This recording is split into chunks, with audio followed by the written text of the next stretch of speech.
오늘 하나님께서 우리 주신 말씀은 느헤미야 12장 27절부터 47절 말씀입니다. 느헤미야 12장 27절부터 47절 말씀을 함께 읽겠습니다. 예루살렘 성벽을 봉헌하게 되니 각 처에서 레위 사람들을 찾아 예루살렘으로 데려다가 감사하며 노래하며 재금을 치며 비파와 수금을 타며 즐거이 봉헌식을 행하려 하매, 이에 노래하는 자들이 예루살렘 사방들과 느도바 사람의 마을에서 모여들고 또 벳 길갈과 게바와 아스마웻들에서 모여들었으니, 이 노래하는 자들은 자기들을 위하여 예루살렘 사방에 마을들을 이루었음이라. 제사장들과 레위 사람들이 몸을 정결하게 하고 또 백성과 성문과 성벽을 정결하게 하니라. 이에 내가 유다의 방백들을 성벽 위에 오르게 하고 또 감사 찬송하는 자의 큰 무리를 둘로 나누어 성벽 위로 대오를 지어 가게 하였는데, 한 무리는 오른쪽으로 분문을 향하여 가게 하니 그들의 뒤를 따르는 자는 호세아와 유대 지도자의 절반이요 또 아사랴와 에스라와 무술람과 유다와 베냐민과 스마야와 예레미야이며, 또 제사장들의 자손 몇 사람이 나팔을 잡았으니 요나단의 아들 스마야의 손자 마त्या냐의 증손 미가야의 현손 삭굴의 5대손 아삽의 6대손 스가랴와 그의 형제들인 스마야와 아살렐과 밀랄렐과 길랄레와 마에와 느다넬과 유다와 하나니라. 다 하나님의 사람 다윗의 악기를 잡았고, 학사 에스라가 앞서서 샘문으로 전진하여 성벽으로 올라가는 곳에 이르러 다윗성의 층계로 올라가서 다윗의 궁 윗길에서 동쪽으로 향하여 수문에 이르렀고, 감사 찬송하는 다른 무리는 왼쪽으로 행진하는데, 내가 백성의 절반과 더불어 그 뒤를 따라 성벽 위로 가서 화덕 망대 윗길로 성벽 넓은 곳에 이르고 에브라임 문 위로 옛 문과 어문과 하나넬 망대와 한미와 망대를 지나 양문에 이르러 감옥문에 멈춤에, 이에 감사 찬송하는 두 무리가 하나님의 전에 섰고 또 나와 민장의 절반도 함께 하였고, 제사장 엘리야김과 마아세아와 미냐민과 미가야와 엘료에네와 스가랴와 하나냐는 다 나팔을 잡았고, 또 마아세야와 스마야와 엘르아살과 우시와 여호하남과 말기야와 엘람과 에셀이 함께 있으며, 노래하는 자는 크게 찬송하였는데 그 감동은 예스라히야라. 이날에 무리가 큰 제사를 드리고 심히 즐거워하였으니 이는 하나님이 크게 즐거워하게 하셨음이라. 부녀와 어린아이도 즐거워하였으므로 예루살렘이 즐거워하는 소리가 멀리 들렸느니라. 그날에 사람을 세워 곡간을 맡기고 제사장들과 레위 사람들에게 돌릴 것 곧 율법에 정한 대로 거제물과 처음 익은 것과 11조를 모든 성읍 밭에서 거두어 이 곡간에 쌓게 하였노니, 이는 유다 사람이 섬기는 제사장들과 레위 사람들로 말미암아 즐거워하기 때문이라. 그들은 하나님을 섬기는 일과 결례 일을 힘썼으며 노래하는 자들과 문지기들도 그러하여 모두 다윗과 그의 아들 솔로몬의 명령을 따라 행하였으니, 옛적 다윗과 아삽의 때에는 노래하는 자의 지도자가 있어서 하나님께 찬송하는 노래와 감사하는 노래를 하였음이며, 수룹바벨 때와 느헤미야 때에는 온 이스라엘이 노래하는 자들과 문지기들에게 날마다 쓸 몫을 주되 그들이 성별한 것을 레위 사람들에게 주고 레위 사람들은 그것을 또 성별하여 아론 자손에게 주었느니라. 아멘. 오늘 말씀에서는 드디어 이제 성벽이 완성이 되었습니다. 그래서 느헤미야는 유다 공동체와 함께 이 성벽 완공을 기념하는 봉헌식을 통해서 기쁨과 안식을 누리고 또 제사장들에게 쓸 것을 주는 어떤 그런 정책을 만드는 모습이 나타납니다. 이 말씀을 통해서 두 가지를 좀 살펴보고자 합니다. 첫 번째는 27절부터 43절입니다. 우리는 성벽 봉헌식의 기쁨이 오늘날 우리에게도 있기를 기도해야 한다는 것입니다. 먼저 27절부터 30절에 그 성벽을 봉헌하게 되었을 때에 말씀해 보면은 각 처에서 레위 사람들을 찾아 예루살렘으로 데려왔다 이렇게 말합니다.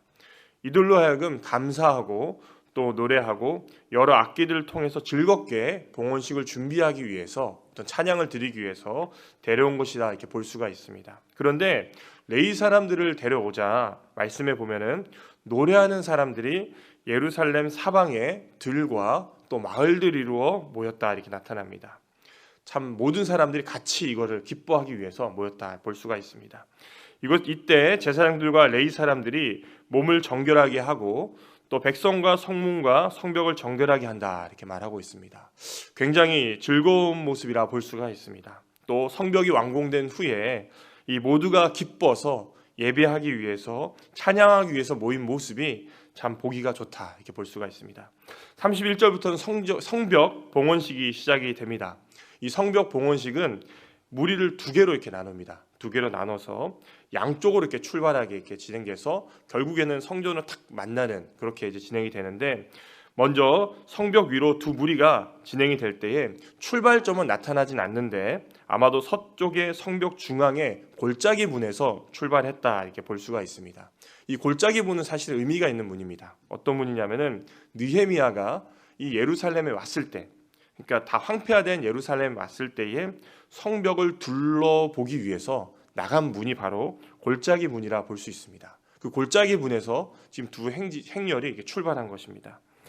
그래서 그 당시를 보면은 그 느헤미야가 처음 왔을 때는 그 골짜기 문에서 출발해서 남쪽으로는 분문에 이른 성벽이 다 무너졌다 이렇게 나타납니다. 또 남쪽의 모서리를 돌아서 동쪽 성벽에 가까이 있는 샘문과 왕의 못에 이르러서는 지나갈 곳이 없었다 이렇게 나오는데요. 즉 모든 게 무너져서 갈 수가 없는 그런 상황이었습니다. 느헤미야가 처음 왔을 때.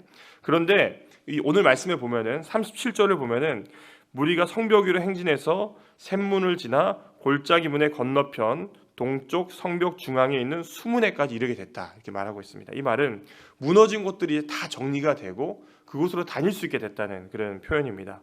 아마도 느헤미야는 말씀에 나타나진 않지만은 처음 자기가 예루살렘 왔을 때 그 무너진 것을 생각하고 지금 또 완공이 됐을 때 이것을 생각하면서 엄청 큰 감동을 받았을 겁니다.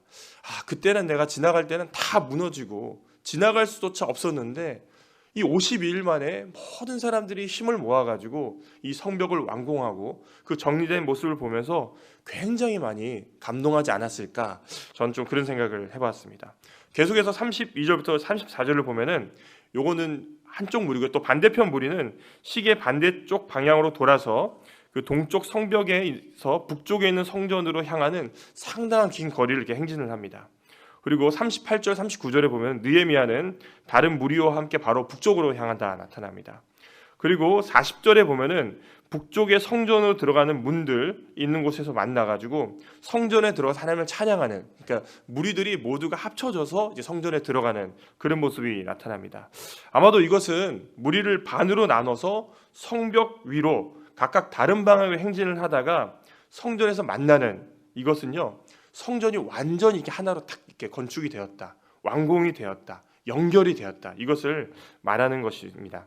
또 35절, 36절에 보면은 행진할 때 나팔을 부는 모습은 이렇게 마지막 때에 하나님의 나라가 완성되는 것을 이렇게 또 의미를 합니다. 그리고 행진이 끝나는 곳이 이 성전이라는 것은 결국 우리가 걸어가야 될 길이 다른 곳으로 걸어가는 것이 아니라 하나님을 향하고 있는 길이다. 우리가 하나님께 언제든지 나아가야 된다. 이것을 이렇게 보여주고 있습니다. 아무튼 그 성벽이 완공되고 이 성벽 봉헌식을 하면서 하나님께서는 백성들에게 큰 기쁨을 주셨습니다. 그리고 그 기쁨의 소리가 멀리 이방인의 영역들까지도 퍼지면서 하나님의 영광이 드러나고 있는 것입니다. 사랑하는 성도님들, 사실 이 성벽이 완공되기까지는 굉장히 힘든 시간들이 많이 걸렸습니다. 그러나 50일 만에 완공을 했습니다. 결국 우리 하나님은 어떤 분이시냐? 어려운 환경 속에서도 자기 백성을 지키시고 안전한 성벽을 만들도록 보호하시고 지키시는 분이라는 것입니다. 또 세상에서는 우리가 믿음의 성벽을 우리가 지금 쌓고 있습니다. 그런데 이 믿음의 성벽 우리가 쌓으려고 할 때에 세상은 자꾸 우리의 마음을 두렵게 만듭니다. 힘들게 만들고요. 그러나 하나님께서는 결국 우리 공동체를 사용하셔서 또 우리를 사용하셔서 일하시고 이 믿음의 성벽을 지으신다는 것입니다. 더 중요한 것은요, 이런 믿음의 성벽이 완성되었다면은 우리를 하나님께로 향해야 된다는 것입니다. 또 한 가지 더, 이 성벽 봉헌식을 할 때 기쁘지 않습니까? 기쁨이 넘치거든요. 그것과 마찬가지로 우리도 하나님 안에서 기뻐해야 된다는 것입니다. 저는 경건의 삶을 하고 있는데요, 경건의 삶 마지막이면 축전의 훈련이거든요. 축전의 훈련. 거기 보면은 영적 훈련의 목표가 나옵니다. 우리가 뭔가를 섬기거나 뭔가 할 때 그 목표가 뭔지 아십니까? 기쁨이다. 기쁨이 있어야 됩니다. 그래서 이 성벽 봉헌식을 통해서 이스라엘 백성 지금 노래하고 축제를 벌이고 이렇게 그런 장면이 나타나는데, 이 기쁨이 이 말씀에서만 끝나는 것이 아니라 우리에게도 있으면 좋겠습니다. 따라서 오늘 기도하실 때, 하나님, 이 성벽을 봉헌하고 이 사람들이 기쁨을 누리는 것처럼 저도 제가 섬기는 일을 통해서 또 예배를 통해서 무엇을 통해서든지 제 마음에 좀 기쁨이 넘치게 해달라고, 정말 기쁨이 넘치게 해달라고 그렇게 기도하시면서 하나님 주신 기쁨으로 사시는 그런 성도님 되시길 바랍니다. 두 번째는 44절부터 47절입니다. 이제 오늘날 우리는 오늘날의 성전도 정상화될 수 있도록 이렇게 기도해야 된다는 것입니다. 44절부터 47절을 보면은 백성이 무리를 지어서 성벽 위를 행진한 후에 이제는 성전에 모여서 하나님을 찬송하는 그런 모습이 나타납니다. 이것은 성벽만 완성된 것이 아니라 이 성전의 제사 역시도 정상화되었다는 것을 얘기합니다. 이 성전 정상화의 가장 확실한 증거는 제사장과 레위인들이 성전 일에 전념할 수 있게 된 것입니다.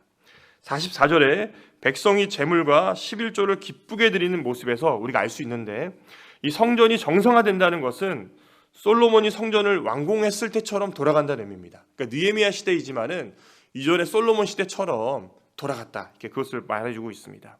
그리고 46절에 보면 느헤미야는 다윗과 솔로몬 시대는 노래하는 자들을 지도하는 사람이 따로 있었다, 이렇게 말하고 있습니다. 이것은 다윗과 솔로몬 시대에 왕이 하나님을 찬양하고 예배하는데 전심을 다했다는 것을 보여주고, 지금 이제 포로에서 귀환하고 성벽이 완성되고 성전에서 예배를 드리는데, 사실 이 시대도 여전히 페르시아 지배 가운데 있는 시대이긴 합니다. 그러나 이 수룹바벨과 느헤미야는 47절에 보면은 온 이스라엘이 자발적으로 레위인들이 쓸 것을 모아주었고, 레위인들이 다시 그들의 것을 모아서 제사장에 주는 방식으로 돕고 있다 나타나는데, 이 말은 전체적으로 보면은 다시 성전을 정상화하기 위해서 이 성전에서 드린 예배들, 그 다음에 섬기는 사람들, 이 모든 일이 정말 정상화되기 위해서 그들이 이렇게 노력하고 또 나가고 있다, 이것을 말해주고 있습니다.